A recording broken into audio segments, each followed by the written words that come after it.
Énième malaise à Gauchotopia, Karen veut quitter la France, elle en a marre, mais pourquoi veut-elle quitter la France? Serait-ce à cause des impôts? Serait-ce à cause d'une politique complètement désastreuse et délitante pour les Français? Serait-ce parce qu'elle se fait ponctionner 70% de sa part de tarte? Ah non, c'est à cause de l'extrême droite. Bon, de toute façon, elle vit chez ses parents, Internet, Brut, Blast et autres usules en herbe lui ont dit qu'il y avait de l'extrême droite à l'extérieur, hein. Vous savez, à l'extérieur de sa chambre, il y a des gens qui portent des bottes en cuir et qui marchent au pas de loi dans la rue. Elle ne les a jamais vus, mais ils sont là, ils existent. C'est son palantir qui lui a dit, alors écoutez, les amis, pourquoi Karen veut-elle quitter la France, même si les gauchistes veulent quitter la France, mais alors, où est-ce qu'on va? Qu'est-ce qu'elle nous dit? Comment est-ce qu'elle nous le dit? Et on voit ça ensemble tout de suite. Mes parents m'ont proposé de fuir la France à cause de l'extrême droite. Voilà, je rigole pas du tout avec vous, c'est totalement vrai. Je vais devenir réfugiée En plus, elle sait qu'elle est ridicule, je rigole pas du tout avec vous, c'est totalement vrai. Donc en fait, elle a conscience que c'est complètement ridicule et que c'est irrationnel. Donc je veux quitter la France, mais en fait non, en fait ce sont ses parents, et bah vas-y, quitte la France. Alors on ne sait pas si ses parents, hein, là pour l'instant, au stade initial de sa petite histoire, on ne sait pas si ses parents sont des zadistes qui font du diabolo à l'entrée du Spar et qui, comme elle, disent que c'est à cause de l'extrême droite, les attentats c'est à cause de l'extrême droite, Philippine et Lola c'est à cause de l'extrême droite, ou si ils se foutent éperdument de sa gueule. Alors moi je crois personnellement, voilà, je vais parier sur le fait qu'ils se foutent de sa gueule, tout simplement parce que, encore une fois, on a là affaire à une gauchiste qui dit taxer les riches, taxer Bernard Arnault, il faut tout rendre aux communistes, il faut tout prendre aux riches et il faut tout repartager, redistribuer toutes les richesses, et je dis ça, eh bien, dans ma chambre d'enfant ou dans ma cuisine, que sais-je, avec mon pull Ralph Lauren, avec mon micro, avec le chauffage, etc., etc. Bref, au final, la richesse, c'est pas mal, mais juste, je n'ai pas mes mains dans mes propres poches, comme toujours. réfugiée Même l'hiver quand il fait froid. politique. Il y a 6 mois, je reçois un appel de ma mère et de mon beau-père qui m'expliquent qu'ils vont Réfugié politique, bah c'est bizarre, moi je me considère comme un réfugié. Je me considère comme un réfugié politique, mais c'est pas du tout pour les mêmes raisons politiques. Moi j'ai fui la France justement pour le communistan, pas que pour l'insécurité et pas que pour les impôts, mais aussi parce que ça devient du grand n'importe quoi et c'est évidemment une déchirure, hein. C'était évidemment une douleur parce que je ne pourrais pas déguster, je ne peux pas déguster à Chypre le cassoulet toulousain et la saucisse de Toulouse, etc. et les beaux fromages de chez Betty pour ceux qui connaissent. Et donc oui, c'est une déchirure, mais elle, non, elle c'est juste pour fuir l'extrême droite. Elle peut très bien aller, elle peut très bien aller visiter le Bhoutan. Tiens d'ailleurs, peut-être Karen, peut-être que tu devrais aller visiter le Bhoutan si tu crois que les Français sont roussistes et que ce sont tous des méchants fachous qui sont absolument intolérants avec les gentils étrangers qui arrivent tous bien sûr avec leur argent. Eh bien moi je te conseille d'aller au Bhoutan, par exemple, qui vont et tu m'en diras des nouvelles. quitter la France si l'extrême droite arrive au pouvoir, car ils ne veulent pas vivre dans une politique de haine, de discrimination et surtout de violence. Ah non, bah écoutez, j'ai perdu mon pari, ses parents sont tout aussi zadistes qu'elle, ils sont persuadés, alors déjà que l'extrême droite existe, moi je ne sais toujours pas qui c'est l'extrême droite, enfin, pareil, ça n'est certainement pas le RN puisque le RN est de gauche, alors qui est l'extrême droite? Eh ben si vous avez un semblant, un début de réponse, dites-le moi, mais non, ses parents, c'est-à-dire ses parents qui certainement travaillent, qui ont eu l'expérience de vie, eh bien ils sont tout de même formatés, tant et si bien qu'ils s'imaginent que l'extrême droite existe. Bon, eh bien, écoutez, l'extrême droite pour l'instant est une chimère, mais l'extrême gauche et le déni du réel, ça existe. Et moi non plus, j'ai pas trop envie de vivre dans ça. Alors écoute Karen, personne n'a envie de vivre effectivement hein, dans un pays où règne l'intolérance, où règnent les discriminations, où règne la ségrégation, où dès que tu es un chrétien par exemple, eh bien on te décapite, que dès que tu es une femme, eh bien on t'oblige à porter un voile et c'est pour cela eh bien que je t'adjure, vraiment je t'adjure, enfin plutôt je te conseille d'aller voyager comme ça puisque tu veux t'expatrier, d'aller en Algérie par exemple,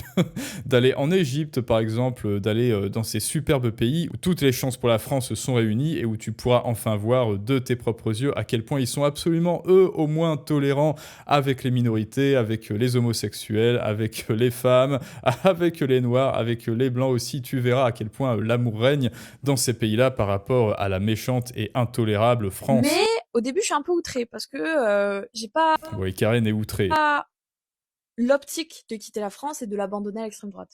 Moi, je veux me battre parce que c'est mon pays, je l'aime, j'aime la France. On ne sait toujours pas quelles sont les armes que Karen utilise pour se battre à part distribuer des tracts dans sa fac et de dire nique l'extrême droite, autant dire nique les fantômes. Je ne veux pas qu'elle tombe dans la haine et le fascisme. Et Si tu ne veux pas que la France tombe dans la haine et dans le fascisme, eh bien ne vote plus pour importer des gens qui veulent importer massivement en France la haine et le fa plus loin schisme. Je sais pas, est-ce que tu connais le livre de la soumission? Est-ce que tu connais, Karen, un livre qui s'appelle, si on traduit en littéral, en français, hein, en bon français, le livre de la soumission? Non, eh bien je peux te faire lire certains passages. Dans certains passages, il est marqué que ceux qui ne croient pas en Dieu, mais en un certain Dieu, hein, en un Dieu très précis, eh bien leurs chairs seront consumées par le feu et ensuite Dieu va les régénérer pour pouvoir rebrûler, ces malheureux qui ne croient pas en lui. Est-ce que ça, ce serait pas un petit peu de la ségrégation? Puis ensuite, oui, il y a effectivement quelques autres passages qui parlent d'une gamine de 9 ans qu'un certain prophète se serait marié avec. Bon, ça c'est pas grave, hein, c'est pas grave. Il y a aussi quelques passages qui disent que les femmes doivent absolument rester à la cuisine. Alors, qu'est-ce que tu penses de ce fa plus loin schisme, hein? C'est intolérable? Non, c'est intolérable. Et bien pourtant, ton vote LFI importe ça en France et c'est pour cela qu'il y a de la haine et des discriminations. je dis non. Mais finalement, je commence à y Mais finalement, en votant, je dis oui, et après je déplore les effets dont je chéris les causes. Dieu se rit des Vanessa, enfin Dieu se rit des Karen qui déplorent les effets dont elles chérissent les causes et qui exigent des faveurs qu'elles ne sauraient rendre. réfléchir pour peut-être potentiellement dire oui. Parce que quand je vois tous les scientifiques, sociologues, économistes, politiciens, dont c'est le métier, qui font des études, qui essayent de montrer par A plus B que l'extrême droite va juste ruiner le pays, Et là, voilà, c'est bon, elle s'est trahie, tu t'es trahi Vanessa, comme tous les LFistes avec, vous le savez, l'emphase par ellipse, c'est-à-dire en disant quelque chose ou en le dénigrant ou en ne le montrant pas, eh bien vous assumez pertinemment et à votre insu et malgré vous que cela existe. En disant non, c'est un sentiment d'insécurité, l'insécurité n'existe pas, et d'ailleurs je vais engager tout un groupe de scientifiques que je vais bien diriger, que je vais bien subventionner avec l'argent de Nicolas pour dire qu'il n'y a aucun lien entre l'IMI, plus loin aggravation et l'insécurité, et bien justement vous prouvez qu'il y a bel et bien un lien en ayant ce genre de démarche, et bien vous prouvez malgré vous le contraire de ce que vous affirmez. C'est exactement ce que fait notre ami Karen. Alors déjà, allez hop, petit sophisme d'autorité. Ce sont des chercheurs. Alors c'est quoi ces chercheurs? Ah oui, c'est ces économistes. Hein. Vous savez, ces économistes, ces chercheurs du genre Thomas Porcher, du genre Zuckman, du genre Sandrine Rousseau. Voilà, ces fameux chercheurs dont c'est le métier de, alors non pas de chercher la vérité, mais dont c'est le métier de confirmer ce qu'ils pensent déjà savoir. Et ça, c'est tout sauf de la démarche scientifique, Karen. appauvrir encore plus les pauvres, enrichir encore plus les riches, détruire les... Si tu veux arrêter d'appauvrir les pauvres, eh bien arrête de vouloir taxer plus comme veut le faire Führer Méluche, comme veut le faire la gauche, comme veut le faire le centre en fait, et comme veulent le faire le RN. Il faut baisser les foutues dépenses et en baissant les dépenses, eh bien ça alors, Nicolas, son salaire augmentera. Comme c'est bizarre. Ah oui, non, pardon, il faut taxer les riches. détruire les droits humains, et que les Français ne veulent Les droits humains, bon, écoutez, va au bouton. Voilà. toujours pas comprendre et sont persuadés que le problème, c'est l'étranger.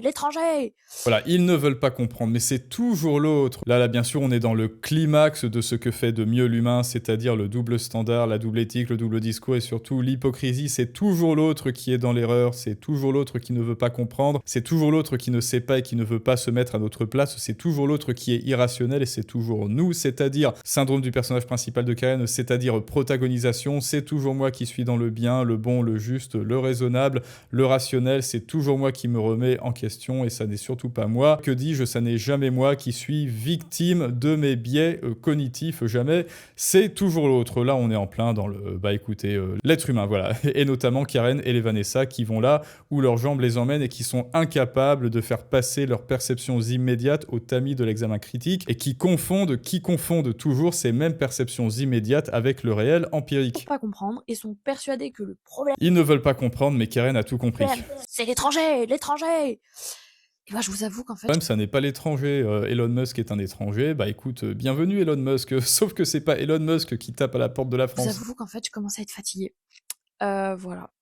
Ouais, voilà, c'est la conclusion de Karen. Eh bien, nous aussi, on est très fatigués, Karen, et pourtant, c'est toi qui as occupé le devant de la scène et qui a fait, voilà, 65 000 vues sur Twitter. Eh bien, moi, je te rappelle que si toi, tu en as marre de voir, les cons s'exprimer comme Karen le fait, mais que toi, tu ne sais pas te faire comprendre, tu ne sais pas partager tes idées, tu ne sais pas transmettre ton expertise, ta valeur, bref, ce que tu veux transmettre au monde, si tu ne sais pas vendre tes idées, eh bien, tu le vois, Karen le fera à ta place et elle occupera le devant de la scène pendant que toi tu resteras ignoré un jour de plus avec tes idées. Et pour ça, seule solution, les clés de la persuasion en description et en commentaire. Rejoins-nous également sur Telegram ainsi que sur Patreon. C'est l'espace dédié, libre de toute censure avec des vidéos exclusives. C'est gratuit pour le moment, mais ça ne le restera pas. Donc profite-en pour aller t'y inscrire de manière complètement gratuite. Et maintenant, c'est à vous de me dire ce que vous pensez de tout cela. Les amis, nous souhaitons un bon voyage au Bhoutan et dans les pays du Maghreb à Karen pour qu'elle puisse enfin nous dire de quoi il en retourne là-bas dans ces contrées qui sont parfaitement tolérantes avec les homos, les femmes et les minorités et les blancs surtout, les blancs. Et je vous dis à tous à très bientôt pour un prochain Storytelling du monde moderne, mais ça, c'est une autre histoire.